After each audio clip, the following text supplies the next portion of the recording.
Welcome to the show of geeks, where no one's cool and stinks of feet. Gonna laugh till our guts explode, like Sam's rectum after eating a load. We have best film, worst film, best show, biggest hoe.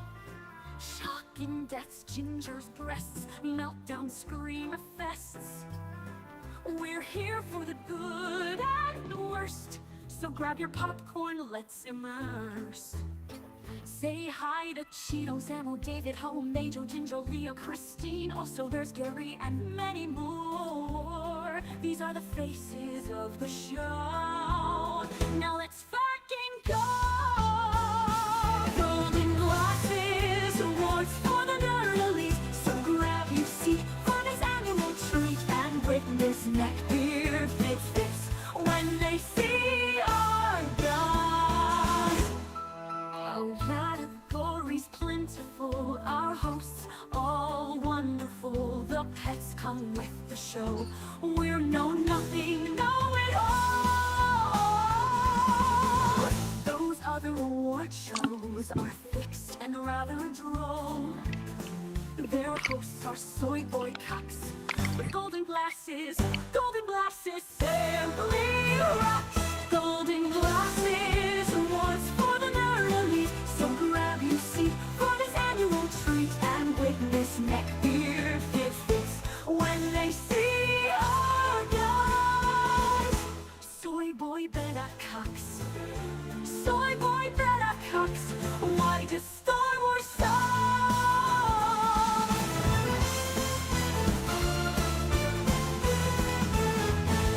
Golden glasses, awards for the nerd elite. So grab your seat for this annual treat and witness neck beard fits when they see our guys. Don't forget to floss.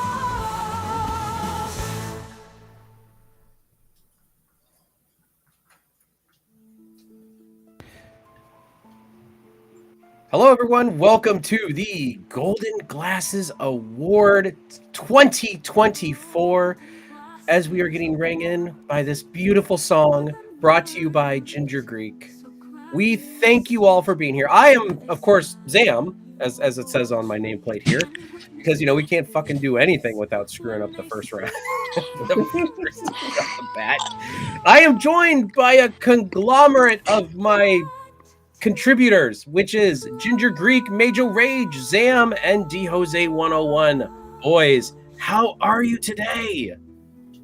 I'm excited. That's right, it's time. Shut up, damn it. This is the Golden Glasses Award 2024. If you're going to do it, you're going to do the introduction right. You're going to put energy in your voice. You're going to put bass in your voice. And you are going to go way over the top. I forgot my hat. So D Jose didn't have to look at my hairline and make fun of it like he always does. With that fucked up haircut that he's got. So anyway, guys, welcome everybody. We are here. We are now going to give you the definitive answers that you've been asking all year. What is the best and worst of 2024? Because nothing else out there matters besides what we think. So let's kick it off. So we always start every year with our Kevin Conroy. We start off with our Kevin Conroy Lifetime Vocal Actor Award show. So this year we have decided, by we I mean me and everyone else kind of agreed with me, is we decided to do Tara Strong as the Lifetime Kevin Conroy Lifetime Award winner. The reason why is because, her repertoire is humongous and she's like in her 40s, maybe.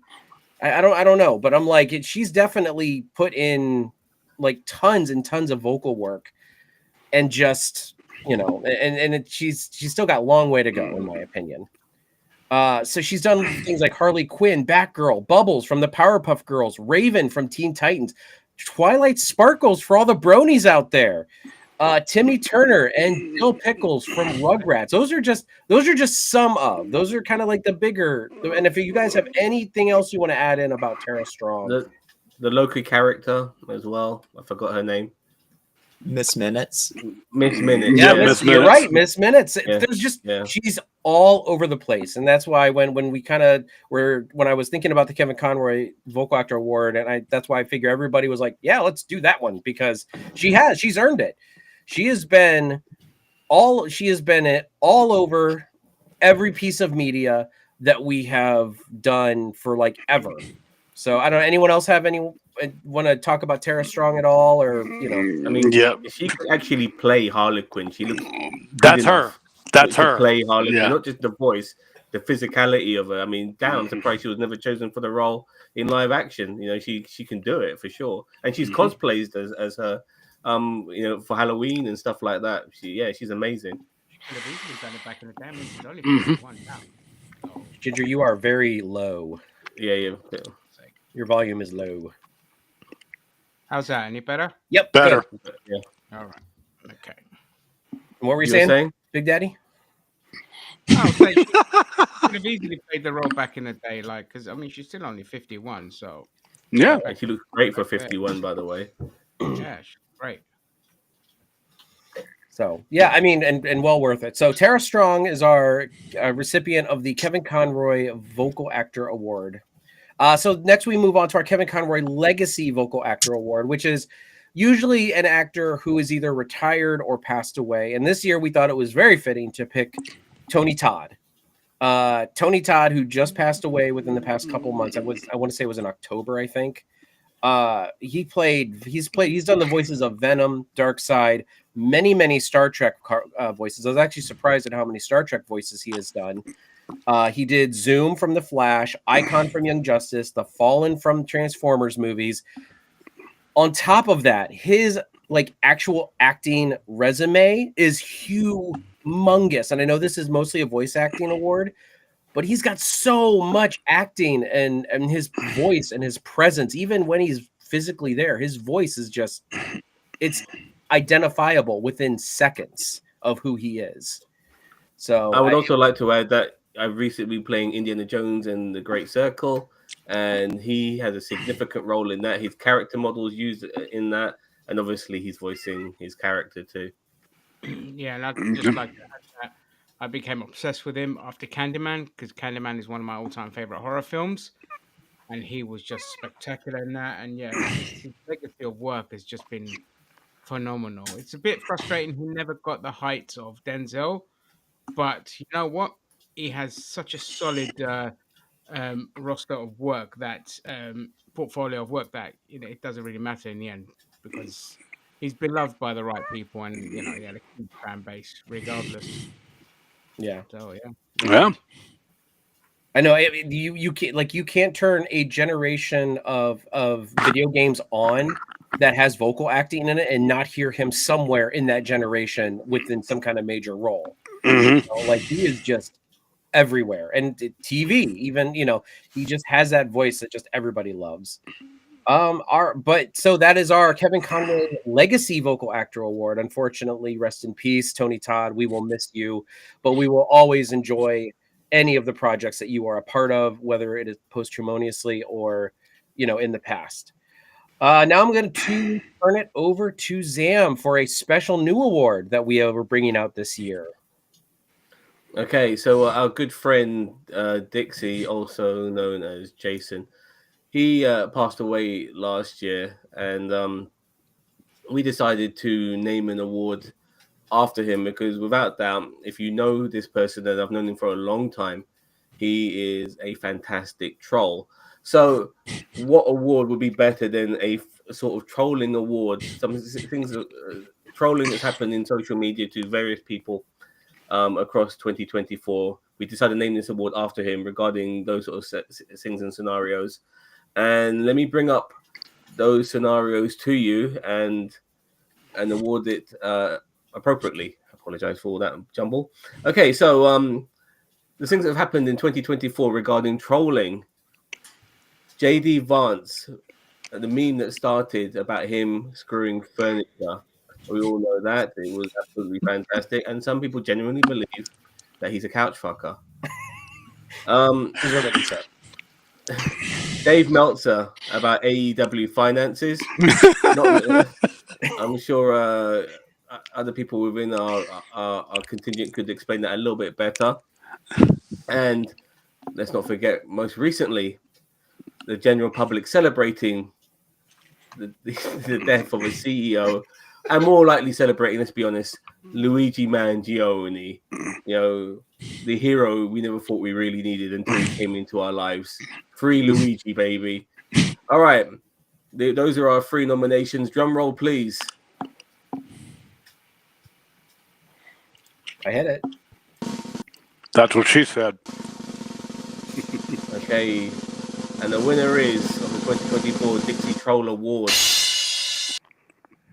is Luigi Mangione, celebrating the death of the CEO.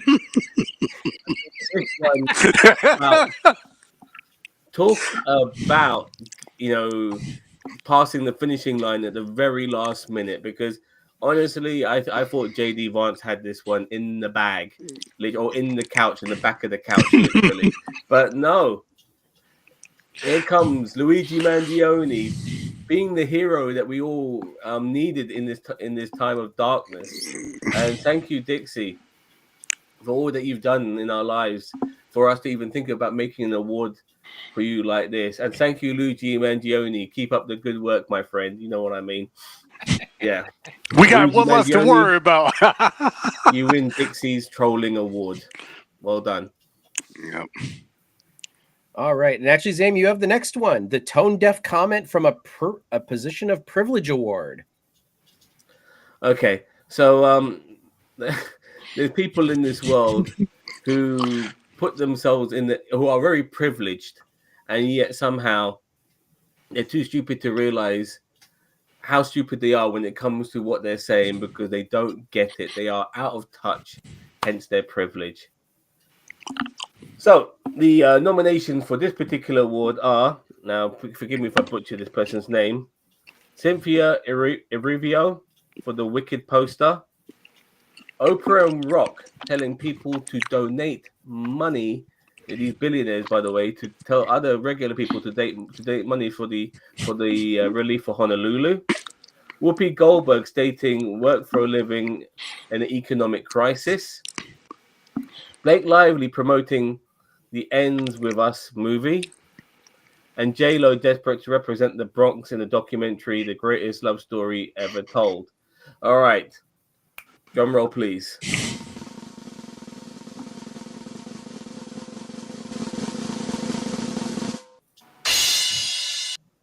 And the winner for the Position of Privilege Award comes to Whoopi Goldberg. Well done, Whoopi, for telling people to work for a living in an economic crisis.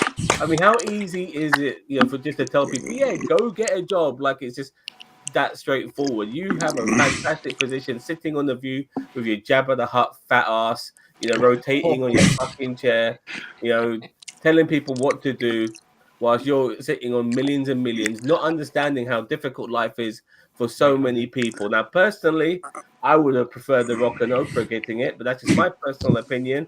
But Whoopi Goldberg, you also deserve it too. Well done. Thank you to everyone who voted on that particular. All I got to say regarding Whoopi Goldberg, the black delegation, we don't claim you. We don't claim you like that.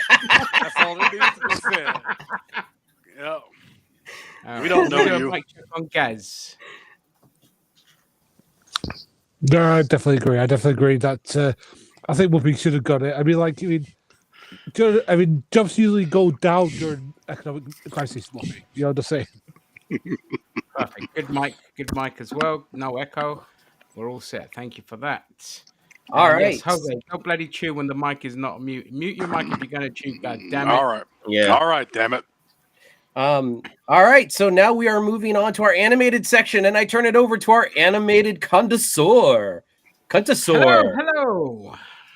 Sorry, I completely interrupted you. Yes, welcome to an area that is much beloved to me. And 2024 has seen quite a huge selection of animations. Good ones and a lot of poo ones as well. And we have some lovely doozies for you here for the worst category. Actually, there was a lot more good than there was bad this year, because you'll see that we don't actually have that many in our selection, though one is kind of combined into one series is combined as one, but they were feature length, so it counts. So whatever. Anyway, let's just get straight into it. The nominations for the worst animated movie of 2024 are DC Crisis on Infinite Earths Parts 1, Parts 2, and Parts 3. Equally all sucked. Megamind and the Doom Syndicate. I mean, that one was quite infamous as to how bad and cheap that was. And Saving Bikini Bottom, the Sandy Cheeks movie, a film I haven't even seen, didn't even know existed. But may I have a drum roll to announce the winner, please?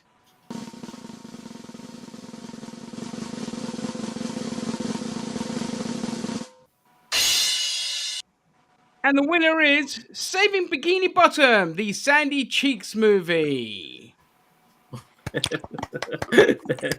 Sounds great.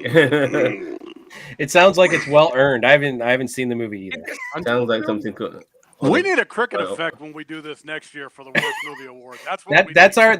We have to add a sound effect every year. This year's the drum roll. Next year will be the cricket effect, where we're all just like, Yep. I- Okay. Yeah. Yep. Yep. Perfect. all right, Ginger.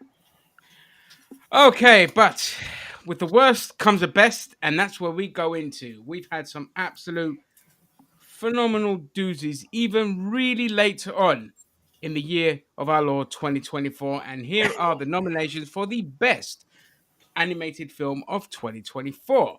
So we have Transformers 1, Wild Robot, Inside Out 2, and Wallace and Gromit: Vengeance Most Foul. Drumroll, please. Shit. Hold on. I'm trying to figure out how to do chat and this at the same time. I suck. It's all right.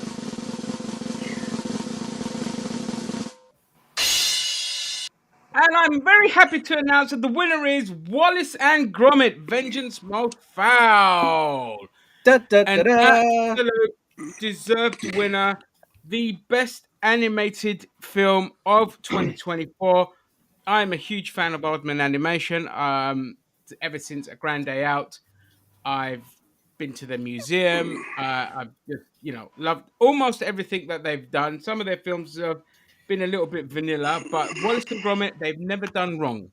And Vengeance Most Foul, not only was it a great animated film with fantastic just movie references and good old like tongue-in-cheek humor and political things as well, great articulation there, but it really galvanized the country, and 10 million people watched Wallace and Gromit when it premiered on BBC One, which you don't get those kind of viewers, beaten only by Gavin and Stacey for some reason, but well deserved. Wow. Excellent.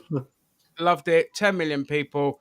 Fantastic. It's Gaz. definitely going to be my watch list for sure. Oh, you got Can to I watch just it. say special mention to Ben Whitehead, who took over for Peter Sallis, and so it wasn't that bad of an impression. Actually, it was a pretty good impression they did, and some of I the wouldn't have noticed sequences the were difference, to be honest. genius.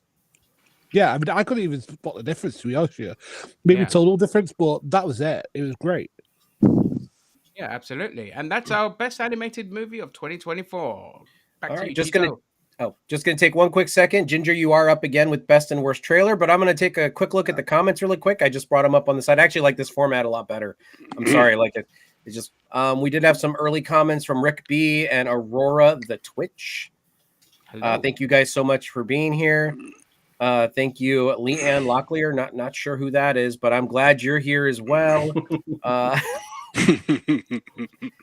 Ryan Geralds is also here. Christine Black was here, but she, didn't.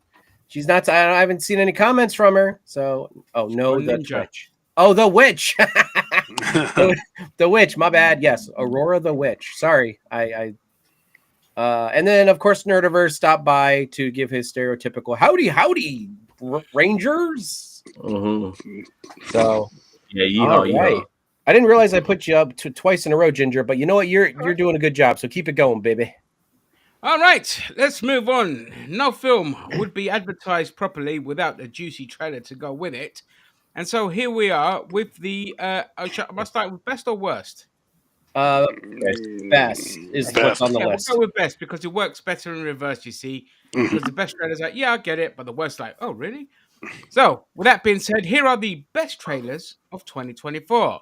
We have Heretic, Speak No Evil, Red One, Star Wars Skeleton Crew.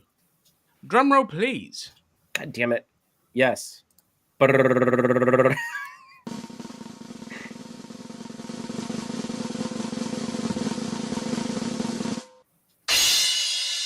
And the winner is Speak No Evil. That is the James McAvoy film, which, if you haven't seen, very good film. James McAvoy. By the way, if I was gay, I'd be gay for James McAvoy. I'll tell you what, he looked great in that film. Great film, superb trailer. Really did a good job of selling it, but so did all our other nominations. Because if you've seen Heretic, that is easily Hugh Grant's best film. Red One did a great job of selling the film, but the film absolutely sucked. Yes, it And did. What's Star my Wars review? yeah, Sam's got a review. You can go watch his review. It tanked too, didn't it? Yes, it did, big time. And of course, Star Wars Skeleton Crew, which did a good job of selling it, and the show itself is not bad. Yeah, if I had kids, I'd be showing them that. But I'm the kid in this house, so I'm watching it. And on that note, we move straight on to the worst trailer of 2024. And the nominees are Star Trek Section 31, Gladiator 2, and Transformers 1. Drumroll, please.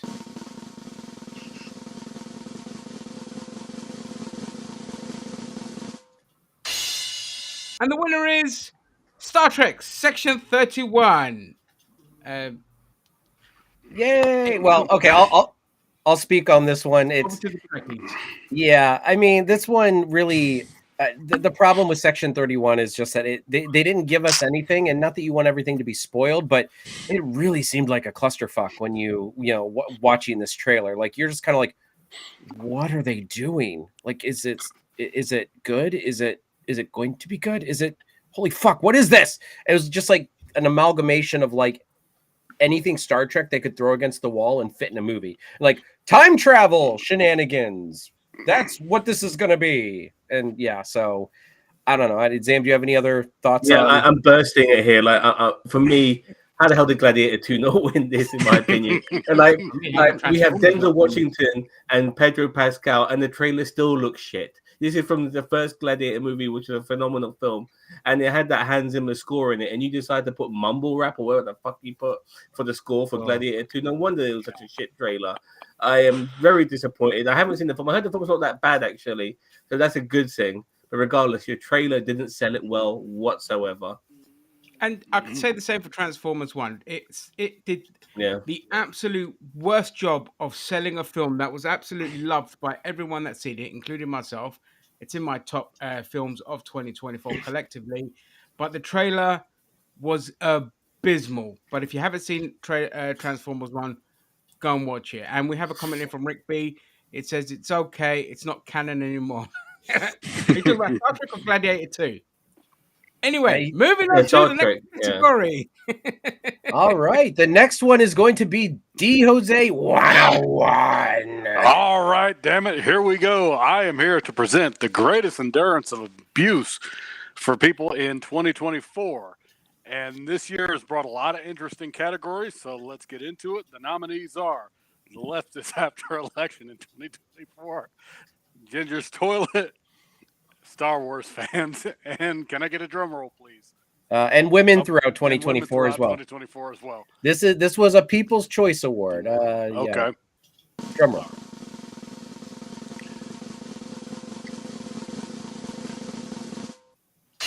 And the winner is Lefties After Election in 2024, which honestly is no surprise at all, given what happened to this country. Oh, man, what a wild timeline we're living in, y'all. If you would have told me the orange fat fuck would have been back in office 4 years ago, I probably would have believed you, but a lot of people would have melted down, and that's exactly what happened. Anyone else got any thoughts they'd like to add on this? Yeah, absolutely. So for those that were aware, the day after the election, myself and Zam did a World's Gone Insane podcast, and the volley of abuse we alone got in the chat was awesome. Awesome. We got a few followers from it as well. So, I always take the negative, spin it to a positive when it comes to trolling and abuse. because it's the internet. It doesn't really matter. But yes, in general, lefties did not only did we get abused throughout 2024, we got muted, cancelled, obliterated, blown up. You name it, it's happened. Okay, people can say, "Oh, well, what about Roe versus Wade?" And I thought that's absolutely abysmal, but you weren't getting murdered by death squads around Africa and cancelled and imprisoned around Europe. So, just saying. Anyone else? And it's only just begun, by the way. I just say this new period we're in is just beginning. I will say the current MAGA meltdown, glorious, loving it, Beautiful, loving it, beautiful. yeah. Okay. I know. All right. All right. Next one for me is the most shocking moment in TV, show, movie, and fan film. And your nominees are The Penguin, Episode 1, The Fate of Al Falcone. Falcone. What's Falcone? What the? A wrestling one is Syringe in whose mouth? I don't remember. I just put syringe in mouth. Yeah, Swerve Strickland's mouth in AEW. Shogun, Episode 1, a man being boiled alive. Haven't seen that one, but I know who has. And actually, a late entry that actually made a lot of sense is The Penguin, Episode 8, The Fate of Victor. Drum roll, please. Oh, wait, it's me. That's right. You got to do it. I know, I keep turning it up and it keeps going back down. I don't know why. The Penguin, Episode 8, The Fate of Victor. Has there ever been a moment in cinema recently where we have been like, oh shit, that just happened? I actually totally 100% agree with this one. And I think it was Zam who added it to the list. Yeah. I was like, go ahead, Zam. No, I'm just saying that once I saw that, I thought, how the hell is this not on the list? And I'm really glad I did. I will say, I think most of us saw it coming when that scene started to begin. You could see where it was leading to, but regardless, it was a shocking moment. Regardless, but it still cemented Penguin as the villain and not the anti-hero, which a lot of these shows, when they focus on the villains, try to turn them into. And I'm glad that wasn't the case with the Penguin. 100%. All right, Zam, I think you're up next. All right, we all like a good reaction, don't we? Well, this is the best reaction of 2024 regarding the people here at NerdTube. So, first of all, we have Cheetah's reaction to the Daima reveal. Yep, the Dragon Ball Daima. Yep, Bossman reacts to the Acolyte. NerdTube's reaction to RDJ, Robert Downey Jr. being Dr. Doom.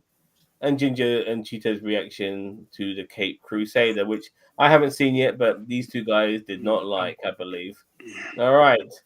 Drum roll, please. God damn it. On it. I got it. Don't worry. Oh, okay.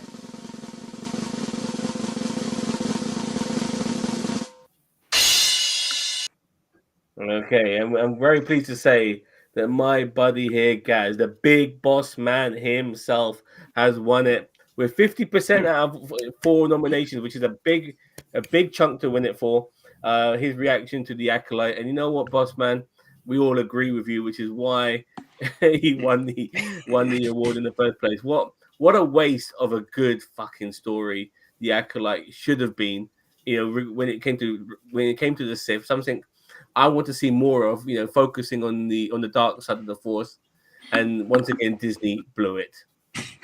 Yep, it was horrendous, and I think like you were trying to be the bad guy through all those reviews that we did, and I think I challenged you Greek in it. I think like the rant I went on in the last episode, I think was a little bit much. I do apologize for that. Yeah, you can never go too much on a Star Wars rant. It has to be done. You know what I mean? It has to be done. Yeah. Yeah. Yeah. All right. Ginger, you are up next, my friend. I'd rather be an ex-hamster or the witch, though. Just saying. All right. Well said. Okay, so we have the nomination for the most shocking news of 2024. And the nominations are Robert Downey Jr. being cast as Dr. Doom, Simon Kinberg being signed up to write and possibly direct or executively produced Star Wars, and the United Health CEO being murdered in downtown Manhattan. Drum roll, please.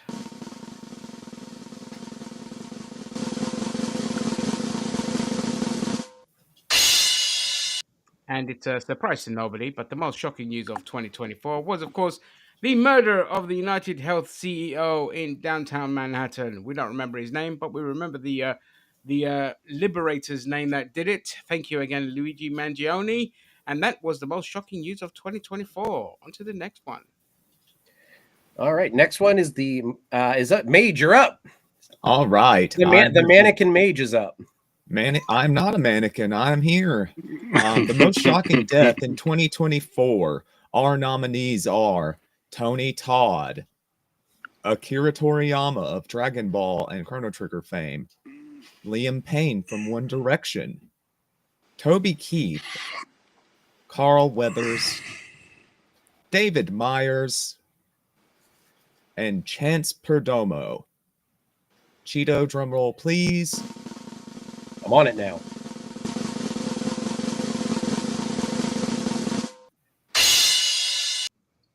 This one ended in a tie. No, it didn't update for me then. It didn't? Nope. Oh. Tony Todd actually won. Tony That's Todd weird. won. Well, We were originally just a little backstory. It was originally a 5-way tie between Tony Todd, Akira Toriyama, Liam Payne, Toby Keith, and Carl Weathers. It was a 5-way tie. Wow. So yeah, which I mean, all the losses are tragic. I mean, let's be real, but Yeah. Tony Todd pulled out in the end. Yeah, I just want to quickly add. I mean, it's such a shame regarding Chance Perdomo. I mean, he like some of these people, had a decent life. Chance Perdomo was still living life. Died in an accident in his 20s. Still, such a shame. Carl Weathers, Apollo Creed, mate, going to be missed, dude. Even people like Liam Payne, I don't know what happened to him, but he was reasonably young. He was in his 30s as well. So some of these are tragic, and some of these people did live a reasonably good life as well. So rest in peace to all of them. Yep. Okay. All right, Zam, keep us going. You got next. Okie dokie. Okay, the late to the party.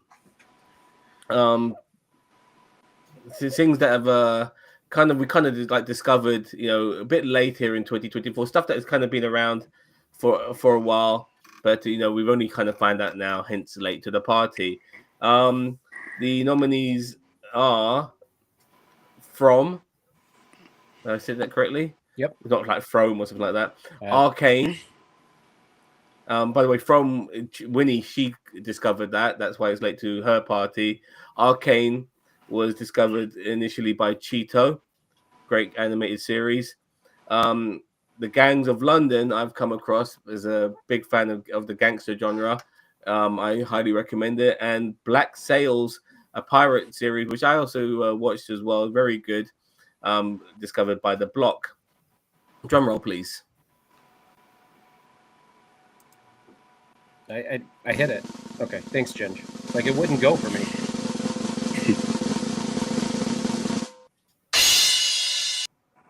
Very pleased to say that the one I picked, The Gangs of London, with 37%, has won late to the party. I highly recommend it. If you want to watch a really good gangster show, and with many episodes directed by Gareth Evans, who's the guy who directed The Raid 1 and 2. And if you've seen those movies, amazing martial art fight scenes are in those films. Those have been transitioned into this series as well. Epic, movie style action scenes in this gangster drama, I may add, but still the gangster drama is also there as well. Great episodes. Nearly every episode is action packed. Highly recommend it. It's a fantastic series. Watch it. Anything else to add, fellas? Nope. Nope. Now, for gaming is the next one. Okay, gaming late to the party. Okay, once again, like the movies, but this time to do with gaming. These games have been discovered by our contingent here at NerdTube, and they are waxing lyrical about it. And the nominations are Far Cry 3 from Gaz, aka Bossman, Hogwarts Legacy by Cheeto, and The Elden Ring Major Rage. All right, drum roll, please.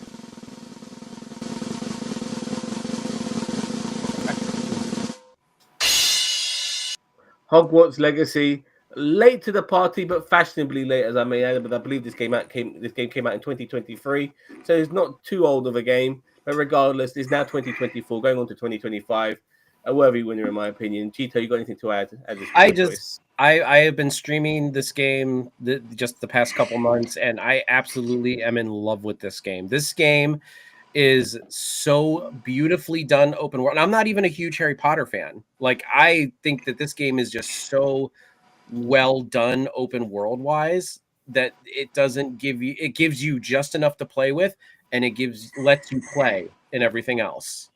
So I think it is a wonderful game. I think that I love the fact that this game got so popular because of all the controversy around it. And I'm glad that it didn't hinder the game, that controversy. I'm glad that controversy just let this game reach so many other people because we all know J.K. Rowling is a twat.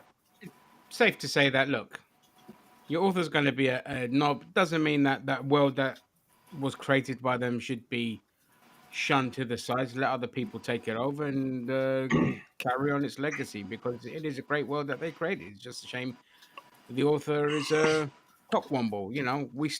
I still watch Father Ted, regardless of what Graham Linehan has become. So, I've still to install Hogwarts Legacy. I've got it, but I've yet to install it. So looking forward to that. All right, next up, Major Rage. We love you, baby. That's right. All right. I'm here to present the best game of 2024. Oh, we're going to do worst first on this one. Worst game release of 2024.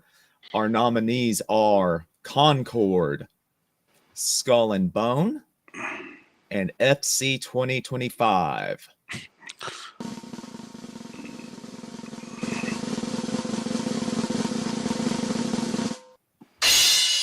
Your winner is Skull and Bone. Ooh. Anyone here even play it? No. No. That's how bad it is. Well, it went on sale for as low as $8, if I remember right. Aurora the Witch says it's pretty all right. So you can accept the award for Skull and Bone. Thank you very much. Actually, I'm very surprised that nobody nominated what's the word? Kill the Justice League, the Suicide Squad game. Yeah, I'm shocked that didn't make it. Yeah, nobody nominated it. That's why you guys got to show up to the meeting. Yeah, and only nominate what I play. Yeah, and I haven't played that game either. Yeah, I haven't played it either. So. Regarding Skull and Bone, like your ship has a bloody stamina bar. Your ship has a stamina bar, and the great thing about like the Assassin's Creed pirate sections of the game is that you had to line your ship up, in order to shoot the opposition. In this game, all the cannons are on swivels, so there's no tactical movements and stuff like that. It's a really poor game, in my opinion, and I'm really glad it's won this particular award. What a waste of a fantastic opportunity. At least Ubisoft, what do you expect? I'm just surprised Concord didn't win, considering that it lasted 2 weeks and they built the game for like 7 years off of like hundreds of millions of dollars, only for Sony to pull it. That is the funniest thing in 2024 gaming related. Oh man. Yes. And Skull and Bones can swivel it. Christine, it's more of a question of why aren't other people wearing hats? We keep it classy. Look, I'm wearing a suit and tie as well. So it's Cheeto. And so I got this as a Christmas present. I felt I had to wear it. Dan's wearing Gay Wars. Gaz has killed a sheep and turned it into a lovely, lovely hooded jumper. Yeah, I look fresh in a white tee, so yeah. Yeah, I mean, D. Jose took that white wall of his and peeled off a shirt. Well, he decided to put some sleeves on his wife beater. Yeah. All right. So we're gonna go ahead, Mage. You're next. Sorry. Yep, we're gonna move right along to the best game release of 2024. Our nominees are Final Fantasy VII Rebirth, great game, Silent Hill 2 Remake, Zelda, Echoes of Wisdom, Mm. Endless Ocean, Indiana Jones and the Great Circle, and Dragon's Dogma 2.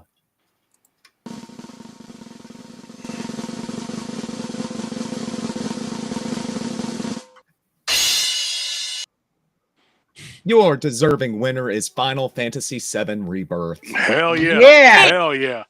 Fix. Hell yeah. This is controversial beyond anything. Listen, Final Fantasy VII. Well, you go ahead. You're hosting this one, Mage. You go ahead and say it first. Oh, okay. 7 Rebirth was just a treat from beginning to end. Just huge nostalgia trip with, but without being nostalgia bait. It was still a quality game, improved upon the gameplay of Remake. It expanded upon the lore of the series. Just phenomenal game. Cheeto? Oh yeah, I mean this game ticked all the boxes for me. It expanded on and I was just talking about how Hogwarts Legacy is like the perfect like open world game, but I wouldn't consider Rebirth an open world game. Rebirth felt more like a narrative that just was very narrative driven, whereas Hogwarts Legacy is like, we're going to give you this whole world of Harry Potter and we're going to let you play in it. Whereas Final Fantasy VII is like, look, we are going to take what we gave you years ago and we are going to write this love letter to this franchise and everything within it. And they did everything with such care and with just reverence to everything Final Fantasy, but then everything Final Fantasy VII. It did not feel forced. It did not feel shoehorned. The way that they split up the game, it let it progress just so beautifully. It was such a good game. Except the end. Fuck the end. But the rest of the game. Yeah, about 95% of it was awesome. Remake shouldn't count for real? Huh? I don't know if I agree with that, Christine. Yeah, I know. It's a game that was released. We even have Silent Hill 2 remake on there. Shut the... Final Fantasy fans have no penis, by the way. Have no what? Penis. How'd you know? Because you're Final Fantasy fans. What the hell do you need a penis for?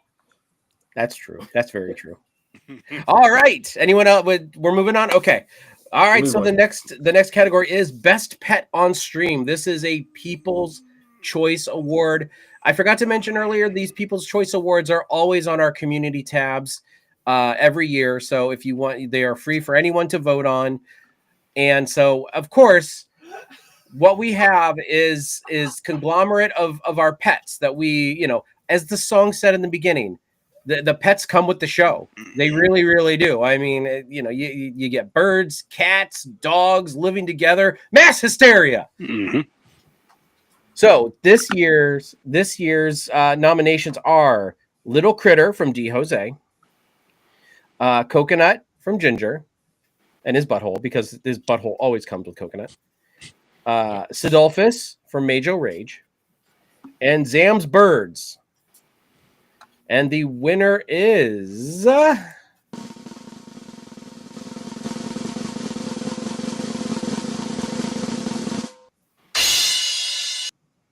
Little Critter posthumously. So yeah, basically, I'm just going to lay it out for you.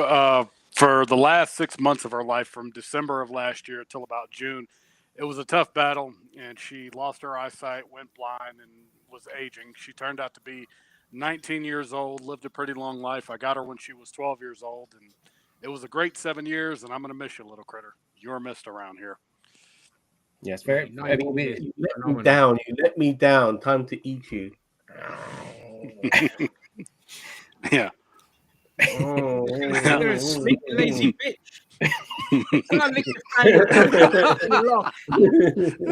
I mean, yeah, like there's mine over there. Yeah. But as you know, we all love our animals around here. They are everywhere. You can hear them, you can see them. They're all up in our face. I mean, we love our animals here. They're a part of the show. If you don't like it, we're not for you then, because we love our animals. Yeah. Yeah, and if you hire a cab in London, I'm pet friendly, baby. I will let you bring your animals in my car. Nice. He'll bring his birds too, so your dog Thank you, Leanne. Thank you, Leanne. I appreciate it. Here, so we are very pet friendly. Yeah. Yeah. So actually, sorry for your loss, Jose. I mean, you did a great job.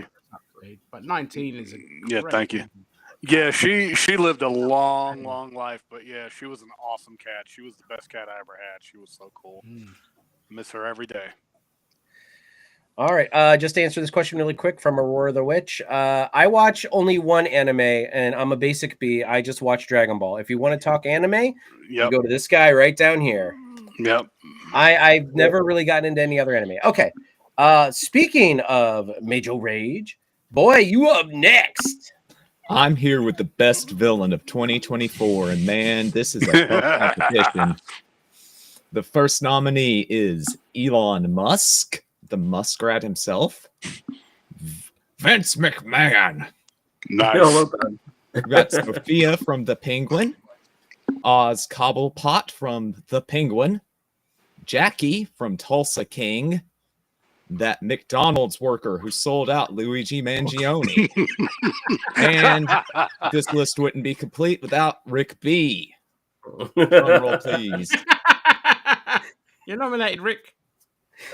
I absolutely nominated Rick. I've got this. Gio. Okay. The winner. Elon being done this week. Yes, your winner is Elongated Muskrat. President. That's president. Yeah, president. Yeah, president of the United States. The first foreign man to be president of the United States. Oh, sorry on your loss, Christine, by the way. Yeah, sorry for your loss too, Christine, but thank you. Yeah. And Aurora the Witch, that was a intro to a segment that we love to call Elon Being Dumb this week. That is normally a part of World's Gone Insane, which is another one of our quality shows that if you stick around, you'll see more of. Oh, it's going to be needed in 2025. I can tell you that much. But damn it, I'm Vince McMahon. How can I not win this award? I shit on people's heads for a living. Well, that McDonald's worker as well. Jesus Christ, that McDonald's worker was hoping to get a payout, a reward, and they didn't get paid shit. The irony. Elon Musk just cut funding to cancer research for kids. So yeah, I mean, there's a difference. I mean, yeah, for sure. Yeah, I and then of course Rick B. Fuck Rick B. Rick B is not canon anymore. That's right. All right, Rick B. alongside Vince McMahon. You stand your ground, Rick B. Rick B. Man. Jesus. All right, now next category we move on is a special one, which we do this award every year, but this one this one's a little bit closer to our heart, and we're gonna turn it over to Ginger to award this beautiful award this year. Rick B just took me out. So, our special category this year is, of course, the best neckbeard meltdown of 2024. And may I have a drum roll, please?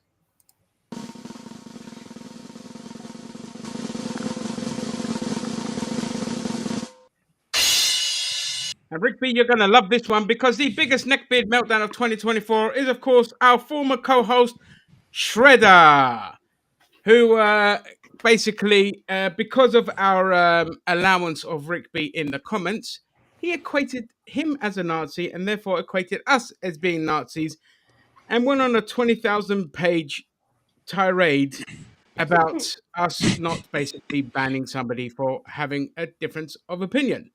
And it was quite hilarious to see, and also frustrating to see, because he was a great contributor, but, he was our friend. All I can say is, fuck that sensitive little bitch. And you don't insult me and my family by calling us bloody Nazis. I take that very, very personally, because my family in Greece suffered greatly under the Nazis. So he is very well deserved of this award. He further alienates himself because he's too high-strung and typical weird Scottish man. And on that note, I'll pass the floor to others who want to have anything to say about our glorious neckbeard. Yes, Shredder, who, as Ginger said, can be quite highly strung.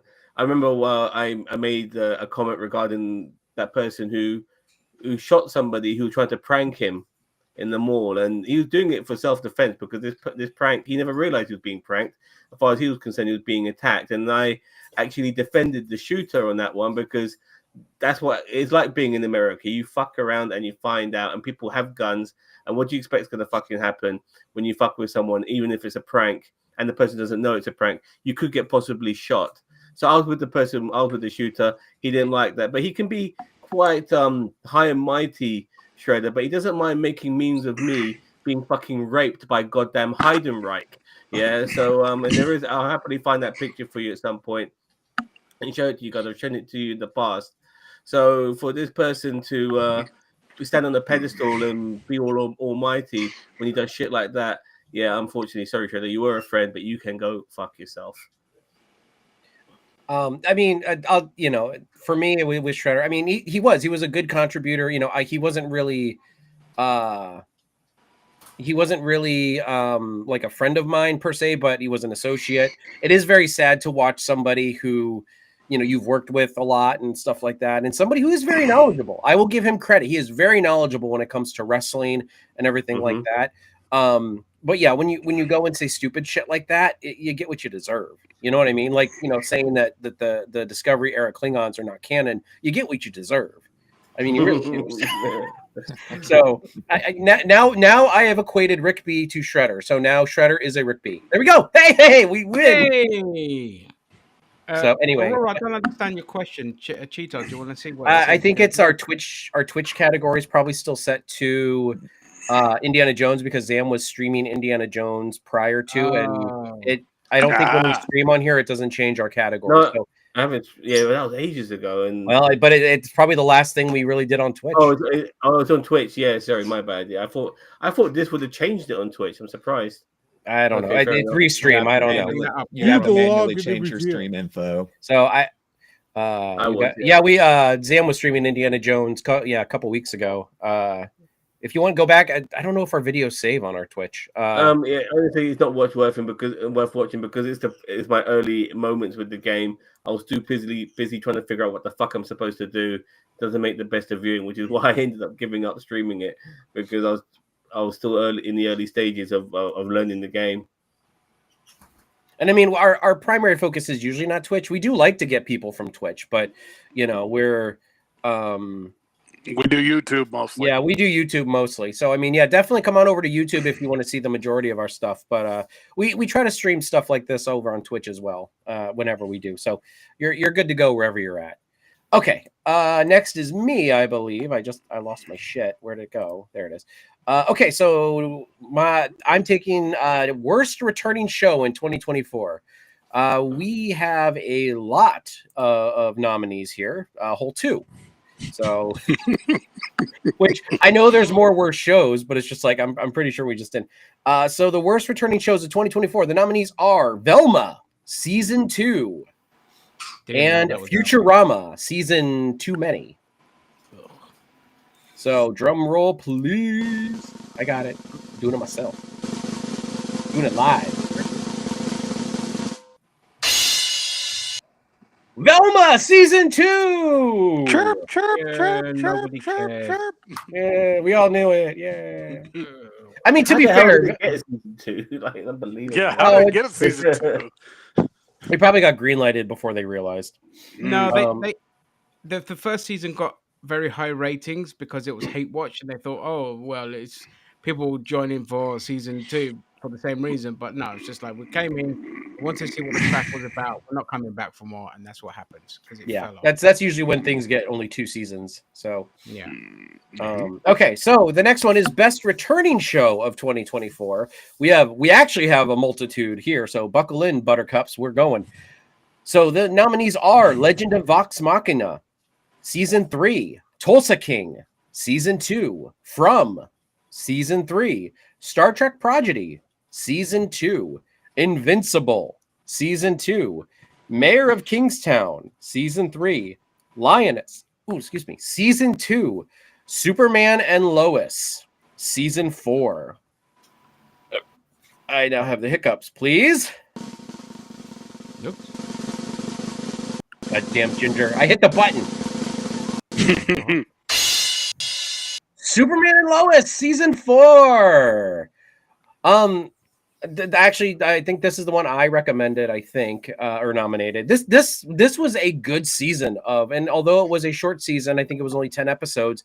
It was a really good, well spent 10 episodes. I feel there was not really any filler.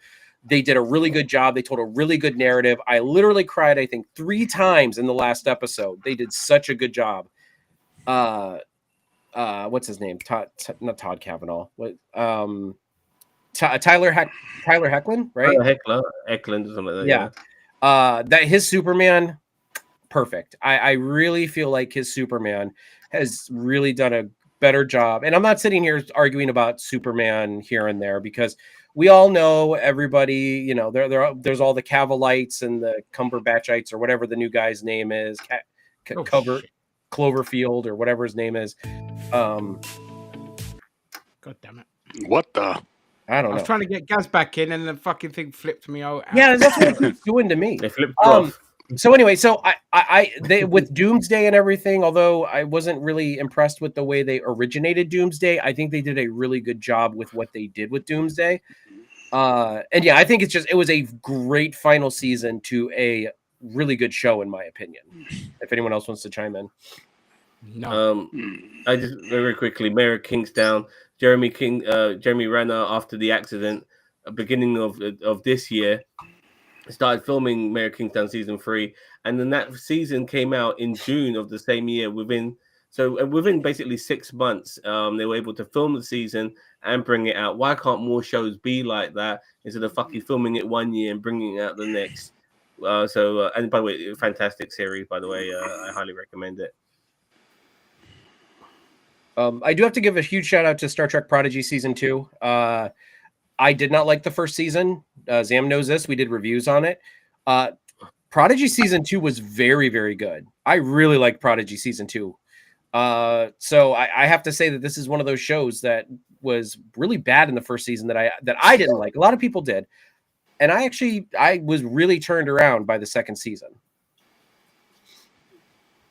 All right. So, Ginger, performances of 2024. Okay, well, here we are with the worst performances of 2024, and the nominees are Rebecca Henderson in The Acolyte. She's the green bitch. She's the green bitch. Was she the green bitch? Yeah, she was the green bitch, I bet. Yeah, that was the director's girlfriend, by the way. So that whole show was really nepotism. Scarlett Rose, Stallone's daughter in Tulsa King. My God, a plank of wood had more emotions than she did. Then we have a double whammy. Kevin Hart in Borderlands and Jack Black in Borderlands. Drum roll, please.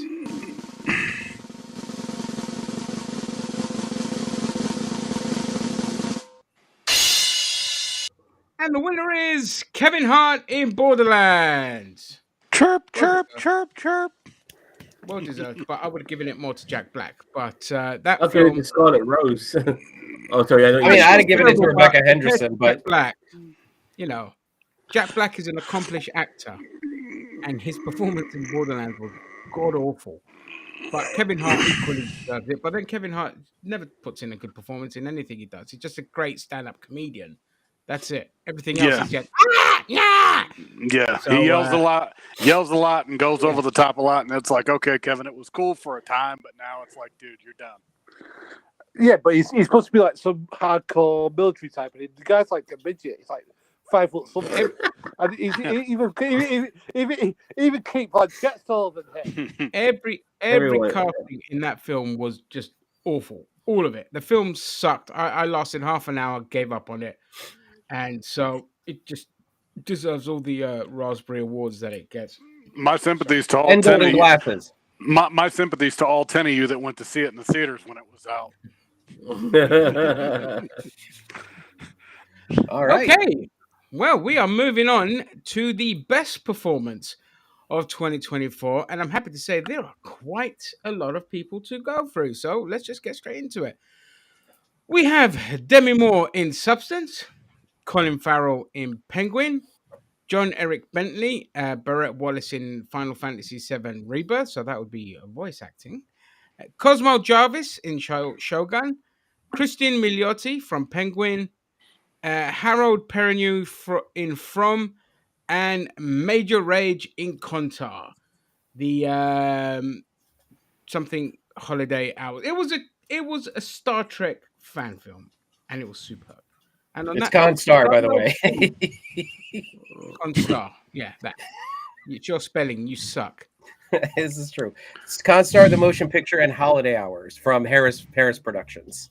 Oh, there we go. Thank you. That makes more sense. All right. Drum roll, please.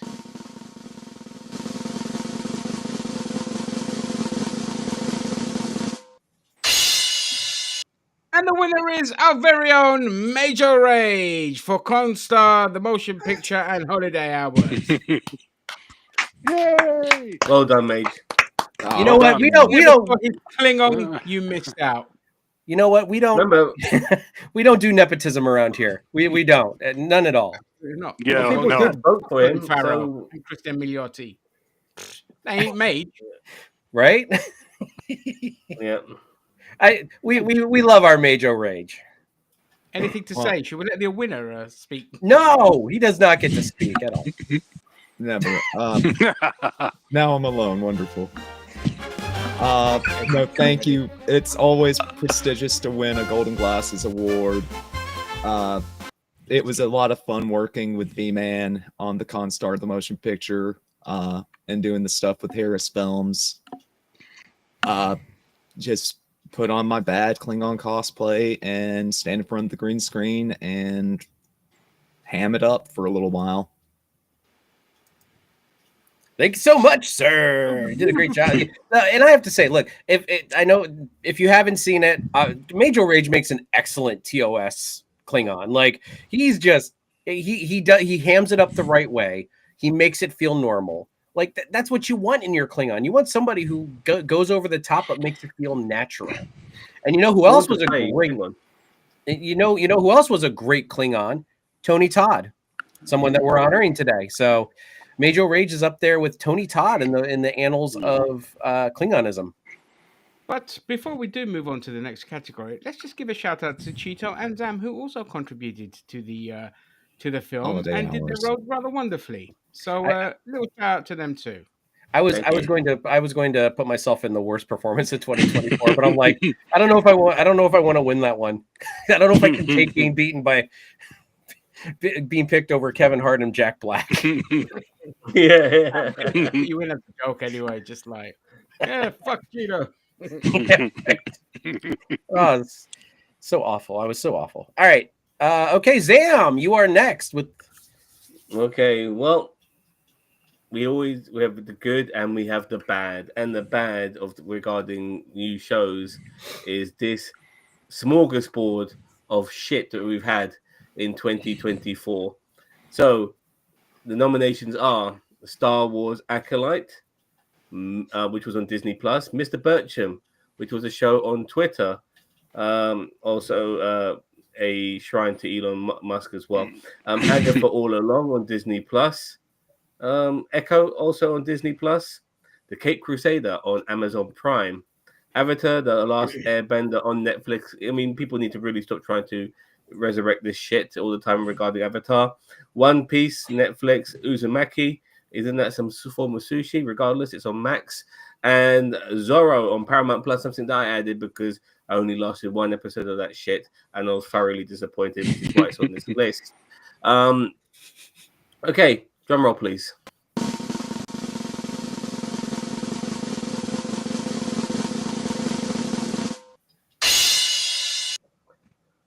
And I say this with a heavy heart because it should have been better, but the worst show of 2024 is The Cape Crusader. And I actually haven't seen this, but every review I've come across is quite negative, and it's put me off from wanting to invest in this, which is a shame because it should be good. It should be better. It's honoring, the animated series of yesteryear, but somehow I don't think it's pulled it off. Cheeto, Ginger, you want to add to this? Yeah, fuck this show. Yeah, fuck this show. It was awful. We got a lot of abuse because we stood our ground because it was awful. Yeah, I mean, Yeah, by episode 7, the ghost episode, whatever, I was out. I'm like, I'm done. This is bullshit. I went all the Yeah. way, and I wish I never. Oh no, I actually did go back and finish it just for just to say I did, and yeah, I mean, it had its moments in the last couple episodes, but like no, it still was it was bad. It deserves it. It got nominated, and so yeah, it must be bad. All right. Glad it won. But when we have darkness, we do have light, ladies and gentlemen, and these are the best new shows of 2024. Our nominations are The Penguin on HBO MaxiPad, Shogun, Netflix and Disney Plus, X-Men 97 on Disney Plus, Terminator Zero on Netflix, Fallout on Amazon Prime, and Nautilus also on Amazon Prime. Let's have a drum roll, please, baby. Okay. There we go. It's just not responding to me sometimes. And the winner is The Penguin, which was on HBO Max. Now, maybe, don't get me wrong, I think it's a fantastic show and definitely deserves to be there. But I will say there is a couple of other shows on this list that could have easily won it as well. But without a doubt, Penguin was fantastic. Finally, after a long time, have we watched a show or a movie or a series about the villain, which made you constantly reminded you that you're not supposed to root for this motherfucker. He is the bad guy, and The Penguin was definitely that show. Fantastic. But everything else on this list, highly recommended, definitely worth a watch. Watch it all. There was some good stuff that came out this year. Anything you fellas would like to add? Yeah, for me, it's X-Men. I mean, X-Men was a return to form. X-Men 97 was fantastic. It felt like it was a great continuation of where they left off. I love the continuity. I love the updated art style. It's a great show. Everyone should see it. That's an X-Men fan.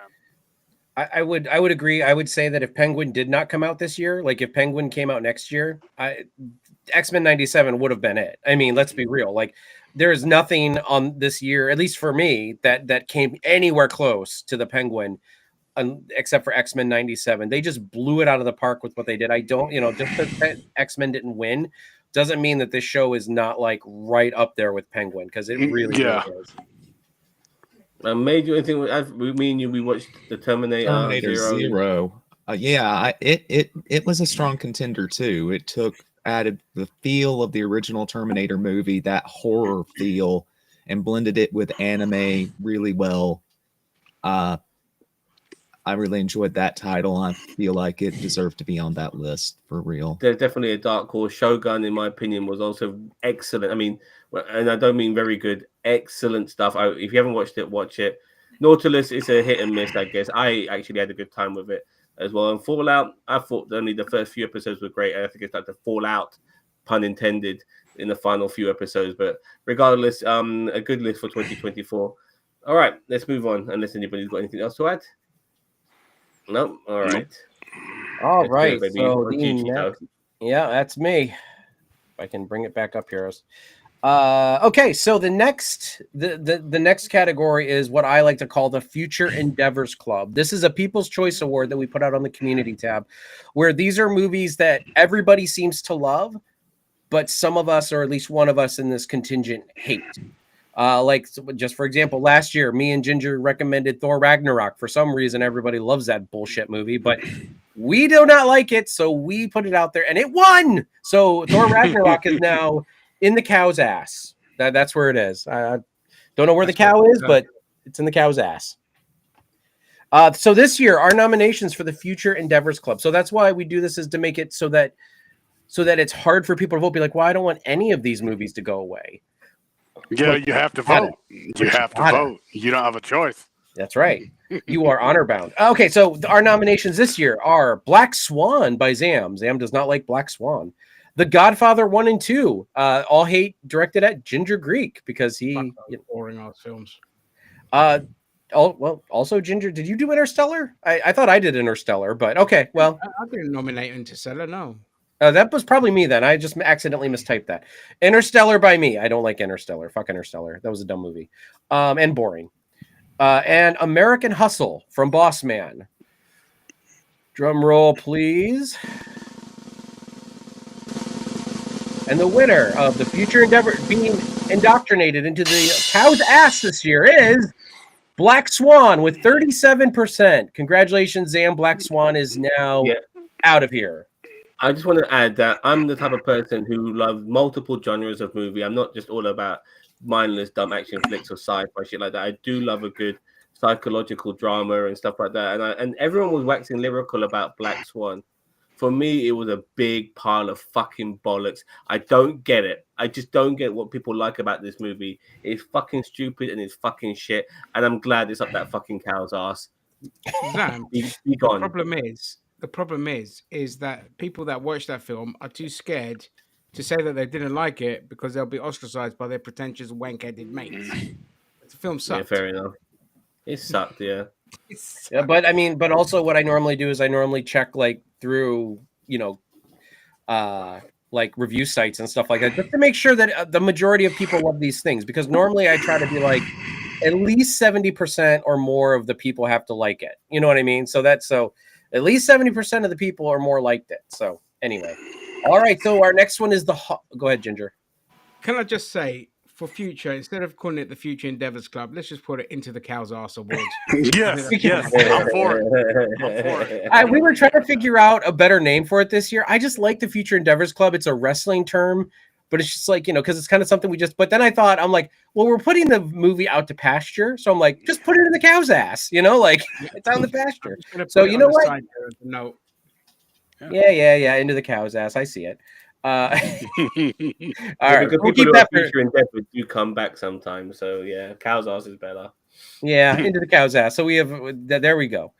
Okay, so our next one is the Hall of Fame. So the thing with this one is these are movies that we love that most people do not like, and so the nominations for this one is X-Men 3 from Zam, Sky Captain and the World of Tomorrow from Ginger. This is what 2 or 3 years in a row you've nominated this one. Yes. Spider-Man 3 from Zam again, and Strange Days from Boss Man.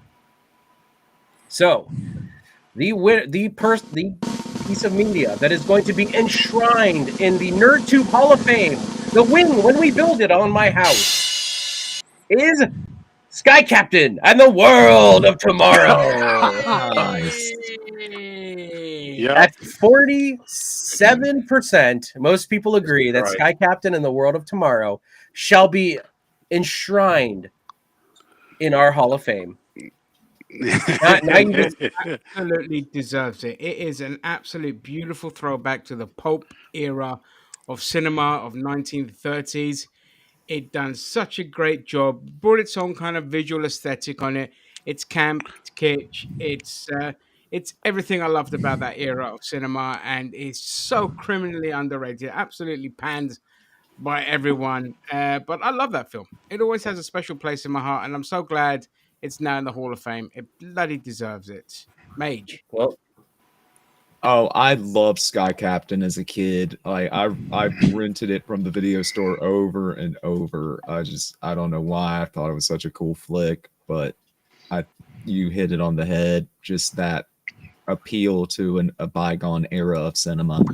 Yeah, I love it when he gets the rocket pack and he puts the helmet on and he. Wait a minute. Well, wrong throwback movie. Sorry, my bad. I want to thank you, Ginger, because now I know what I'm going to put into the Cow's Arse Award next year. Thank you very much. You can't. It's in the Hall of Fame. You can't put it in the callback. Oh, come on, man. Yeah, no, it's disqualified from the Cow's ass. Oh, damn it. You playing guys, you man. off. That's it. That's playing you off music. Oh, damn it, man. For you, that's my full Ragnarok regarding you two.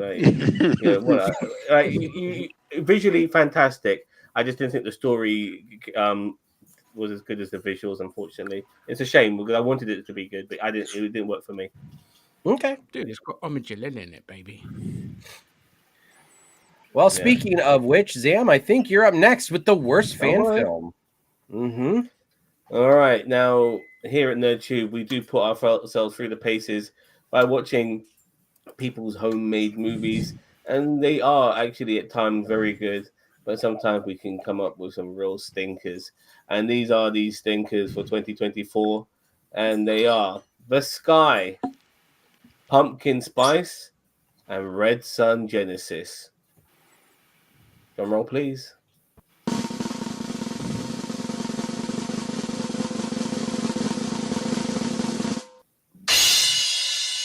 And the worst fan film for 2024 that we reviewed this year was The Sky.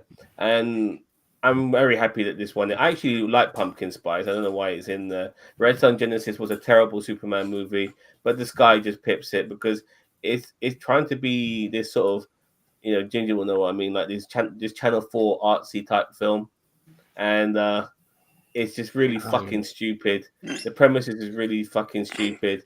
You're not really focusing on what's happening regarding The Sky. You're more focusing on these two women who've got this issue for some reason that you don't know what the fuck they're on about. It's bollocks. It missed the trick, in my opinion. And I'm very happy that it is being nominated as the worst fan film of 2024. Fuck that movie. Fuck that movie. Anything to add, Cheeto? You watched it with me? No, I mean, no, you're right. Everything you said is right. It's bad. Like, it was two chicks sitting out just talking, and I don't know. I just feel like it was like the beginning of the worst lesbian porno ever. So, and that's bad if it's a bad lesbian porn. Yeah, for sure. Right? That's pretty bad. Yeah. All right, let's move on. So at least we have the best fan film review to make up for that terribleness, and it's a decent list actually. 2024 is without doubt a vintage year.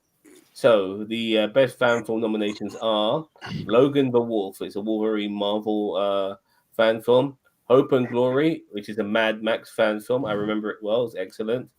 Spider, the Spider-Man Marvel fan film. This was a Halloween fan film with a twist of becoming Spider-Man, where he's more like Man-Spider, more in the line of The Fly, if anything, if you think of it like that way. The Mandalorian with the Raiders of the Lost Ark vibe. Thoroughly enjoyed that fan film. Horn of Gondor, an excellent Lord of the Rings fan film. I remember all of these now. The City of the on the Edge of Foreclosure, which is is that a stall? It said Star Trek there. It was Star Trek. It was all puppets, and it's a comedy. Oh yes, I remember now. Yeah, that was fantastic as well. And the Constar, the motion picture made by our friend Vance Major and some of the people in the Avalon universe. This was also made by mainly made by No Budget Productions. Starring, please. Oh yes, of course. Well, all three of us were in it, by the way. Let's just remember. I don't think I was in it. No, maybe you weren't. I forgot. Yeah. I think I was in it in stills. Yeah, you were in stills, but Major Rage played a major part in it. He really livened that whole thing. Yep. Anyway, drum roll, please. Sorry, I was adjusting my balls. No problem. They need to be adjusted.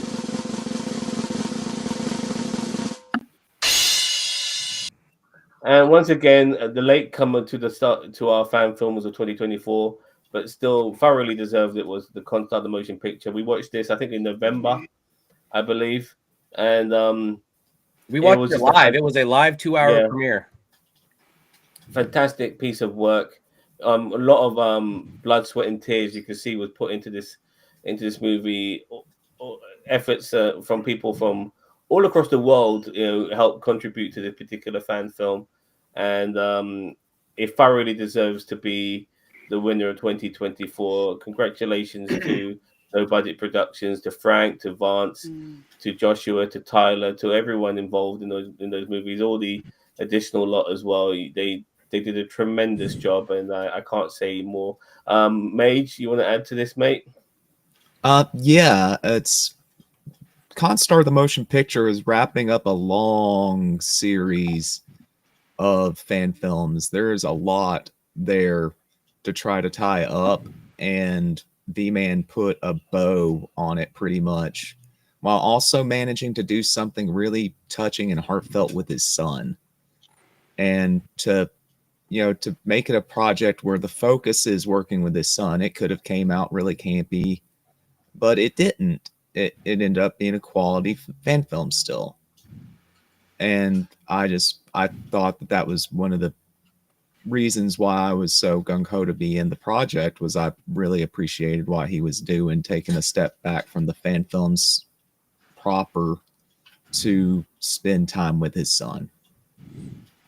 Yeah, well said. Cheeto, anybody else want to add anything? No, I mean, truth be told, when he told me it was going to be an hour and 55-minute film, I mean, I was like, oh my god.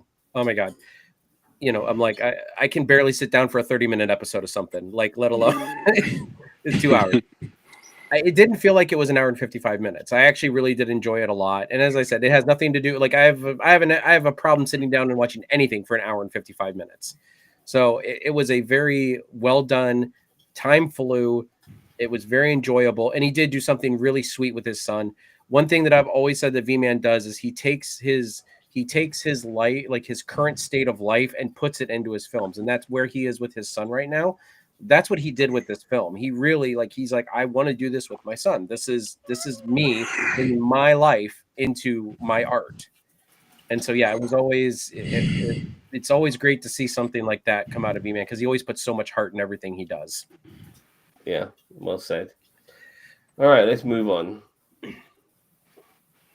All right. Well, the next would be our boy Ginger Great Guy.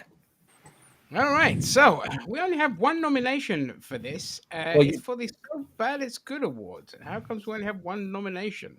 Because you wanted it to be this one thing. That it's always usually. Oh, right. Okay, great. I have the memory of. I'm like, you picked this one, dude. I have a terrible memory. So there we go. So yes, I wanted this in there, apparently, and it deserves it. We don't really need a drum roll for this one. So the So Bad It's Good Award goes to Dave Bautista's Killer's Game, and thoroughly deserved. It is brilliantly bad. It does everything the right way. It is camp.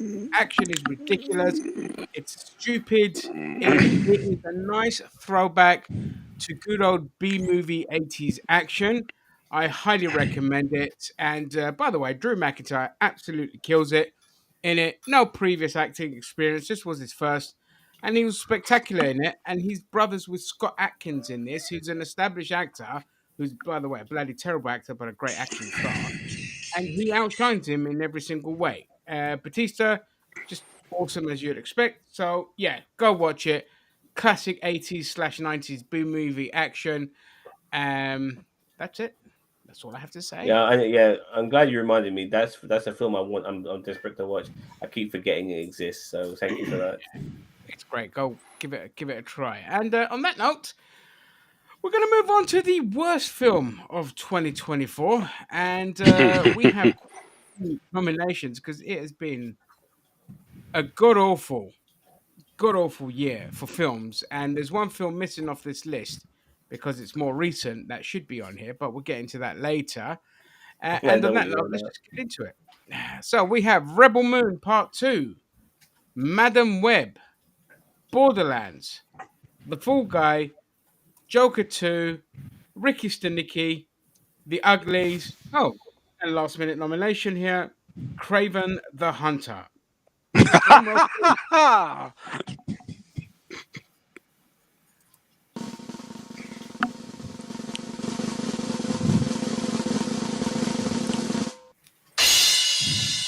And the winner is Joker. Folie à Dieu. Yet to see it. Yeah. That's it. I refuse to watch this film. Now, I know you're going to say, how this film can't be worse than Madam Web or Rebel Moon, which Rebel Moon would have actually been my second pick, and all these other films. No, let's make it perfectly clear. When you deliberately tank a film just because you gathered an audience of incels that loved your first film, so you deliberately tank the second one because you didn't want that as your fan base, and two, you just didn't want to make a sequel. Fuck you. Simple as that. Fuck you. Respect the art that you do, and you could have really capitalized on the meaning of the first film. I know me and Cheeto, we've done a video talking about this, about the first Joker film, and I think they should have capitalized more on that, about the, treatment of people in prison, and again, the failings of the mental health system and all this kind of stuff. But instead, they did a stupid musical It was nonsensical, absolute gibberish, and they completely derailed what could have been a fantastic little trilogy to enjoy that could have really spoke about the mental health struggles of the average Americans, portrayed in a more kind of artistic expression. Anyone else got any thoughts? Yeah, fuck Joker too. Yeah, fuck Joker too.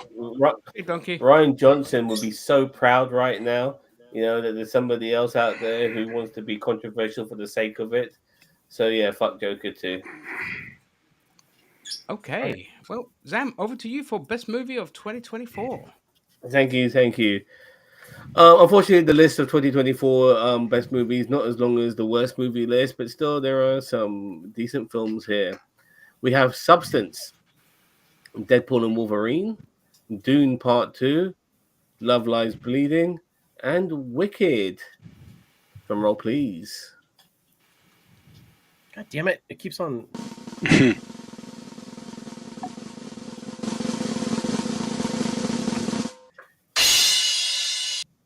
Not surprising considering. Excuse me, I've just burped there. This is a nerd channel. Deadpool and Wolverine takes it as the best movie of 2024, and almost, and I would like to say, almost a return to form for Marvel. Probably, it's really refreshing to see an R-rated movie coming out of Disney. You don't see that too often, do you? But this is really the direction they need to go. Your audience has grown up. Grow up with your audience. You can't be making kiddie flicks all the time. Now and again, okay, but sometimes you need to mix it up. Not everything needs to have jokes in it. Obviously, Deadpool and Wolverine does because it's Deadpool, and so that shit works. But at least it's not done in the Disney style. It's done in an adult-oriented style. It's done in the Ryan Reynolds style, so to speak, and that's why that film was so successful. So yeah, more adult-oriented stuff, Disney. You have to do it, even though you don't want to do it. Gaz or Jose, any thoughts? Because we've had you a bit quiet for this. You're on mute, by the way, Jose.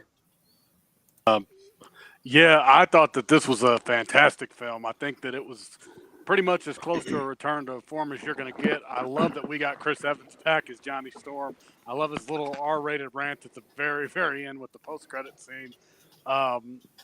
The opening, I know Ginger was marking out. I know he was dancing to NSYNC. I know he couldn't get enough of it. Yeah, it was a great film. Love Deadpool Wolverine. Agreed. Oh, go ahead, boss man.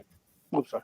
I was going to say, yeah, I agree. Like it was just great to see. It was great to see Jeff Garner back as Elektra. I mean, like, is Jeff Garner in the 50s? I still look great as flaming Elektra, and flaming to see Wesley Snipes back as Blade. That was just like that popped me big time because I mean the stories that him and Ryan Reynolds didn't get on in Blade Trinity, but to see him back and see them both on stage and they addressed the rumors and they just went right, we're just going to do this straight face. And it was pretty fucking good. Like, and I loved what's her name? Is it Emma Corrin who was who's the villain? Like they were really great as the villain. Like, I mean, because I didn't think that would work, but it worked really well. Like the whole flaming fingers in the head stuff, that was really awesome. And I hope they come back. Yeah, well, we'll see. I mean, it depends on. They made money, so as Ryan Reynolds says, till they're 90. It was really good also just to see the TVA again in a different thing. Like it was done in a movie, it wasn't just solely a Loki thing. It was involved elsewhere, and I appreciate that. It shouldn't be just in one place only. So yeah, good stuff.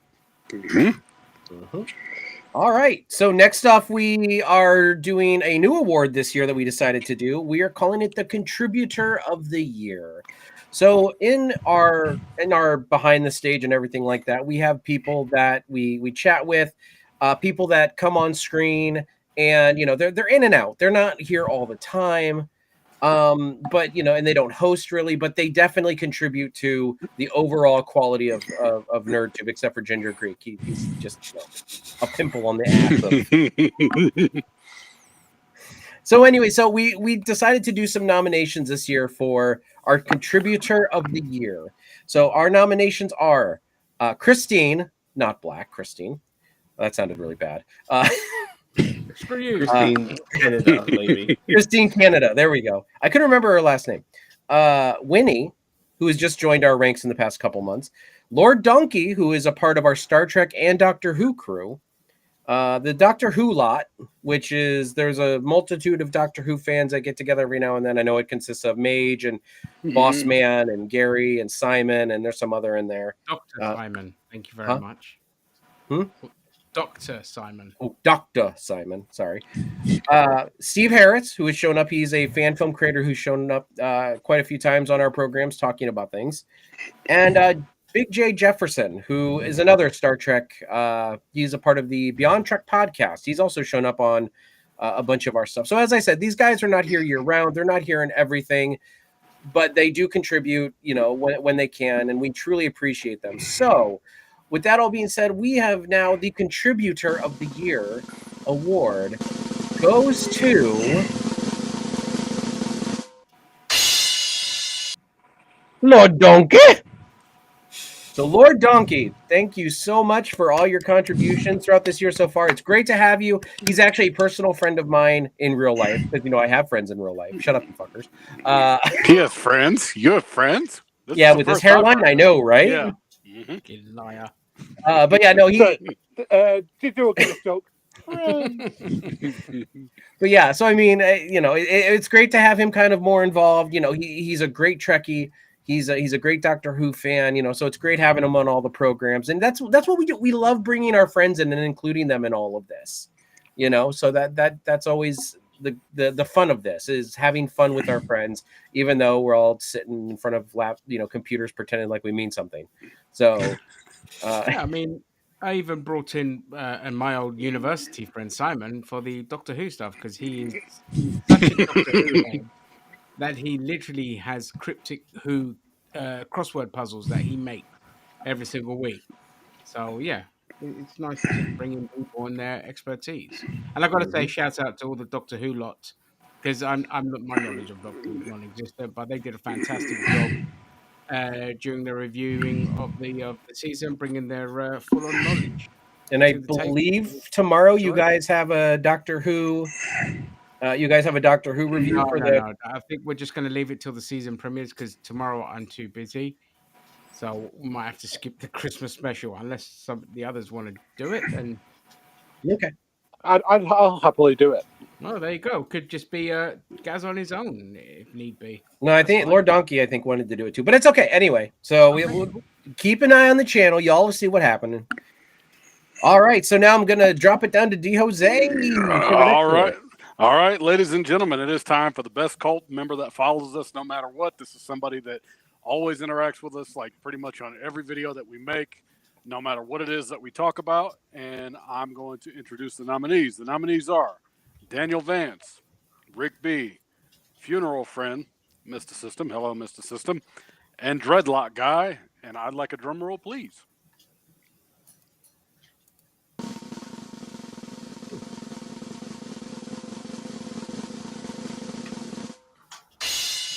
And the winner of this contest and the best cult member that follows us no matter what is Daniel Vance. Thank you, Daniel Vance.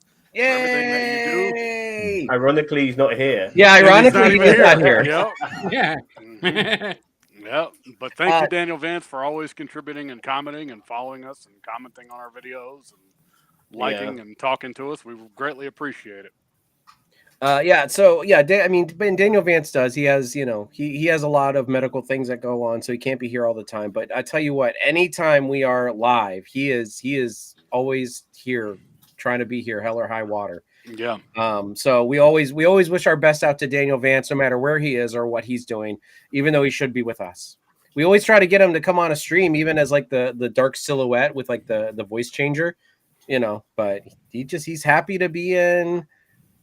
He's just happy to be in the comments, just helping us out. By the way, the Dreadlock Guy is the LTD. I forgot to change that in the notes.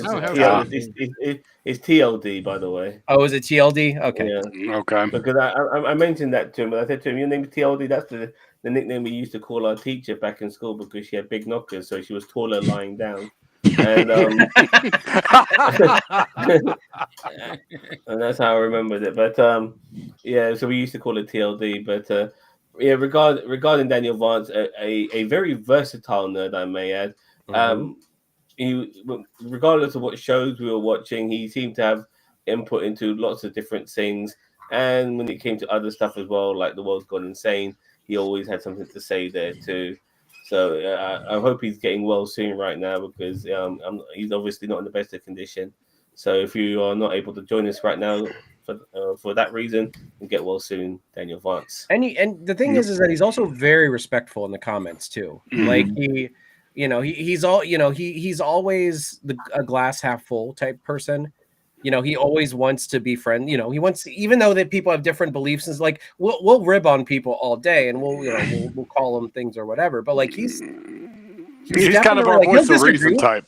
Yeah, the voice of reason. He really is like that. That's our voice of reason. Yeah. Are you guys ready for it? This is it. Let's do it, baby. This is the award, everybody. The NerdTube Host of the Year, and the nominations for this year are Zam, Ginger Greek, D Jose 101, and Gaz. All four are here. All four cannot walk out the winner. So, ladies and gentlemen, who is going to be our host of 2024? Drum roll, please. But just saying, Major Rage, also host of 2022. Myself, host of 2023, much to my dismay. So, who will be enlisted in the annals?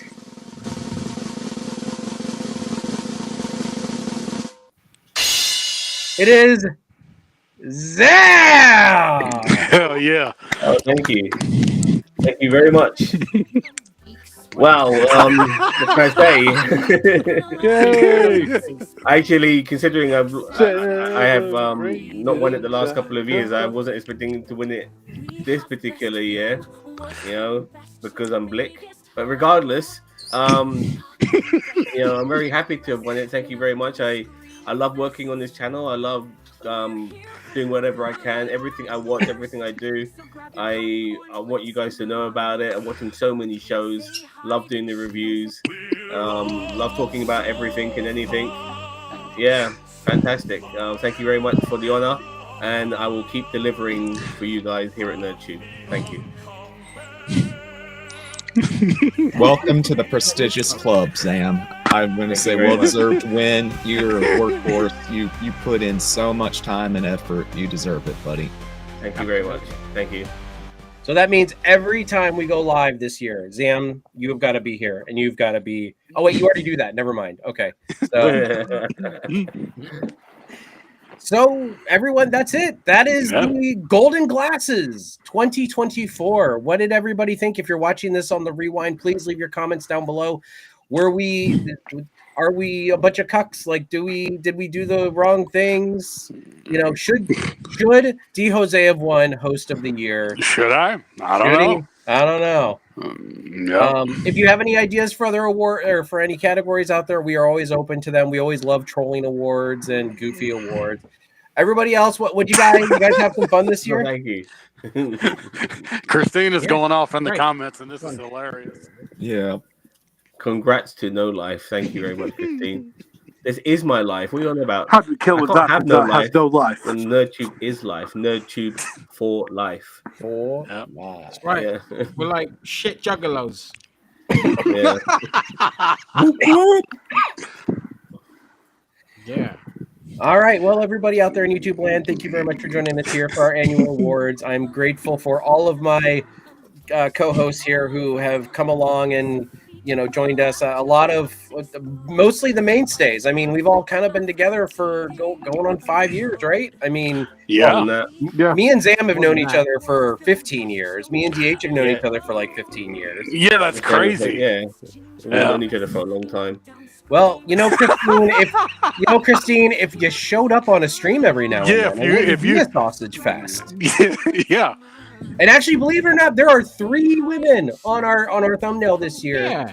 Yeah. So we are improving. And Winnie. So just because you're not around, and let's not forget. Sorry, let's not forget Leanne as well. Yeah, Leanne. Yeah, Leah too. I mean, it is not a sausage fest. We're the only ones with no lives after Christmas, and we show up for this shit. Yeah, they're all doing stuff important. Well, we are old. We are old saggy money. Okay. He's typing frantically right now. Like the Kermit the Frog meme. Yeah. Yeah, that was like what? Like last century? Yeah. Where have you been since? Fucking hibernation. She's been helping Elon Musk get his presidential campaign wrapped up. All right, everybody, let's take it on home with that great old Golden Glasses song. Everybody, thank you very much for.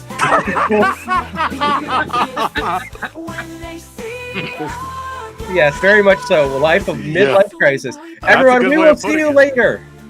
Have a great year. Great 2025 coming up. We will see you guys next year for the Golden Glasses Award.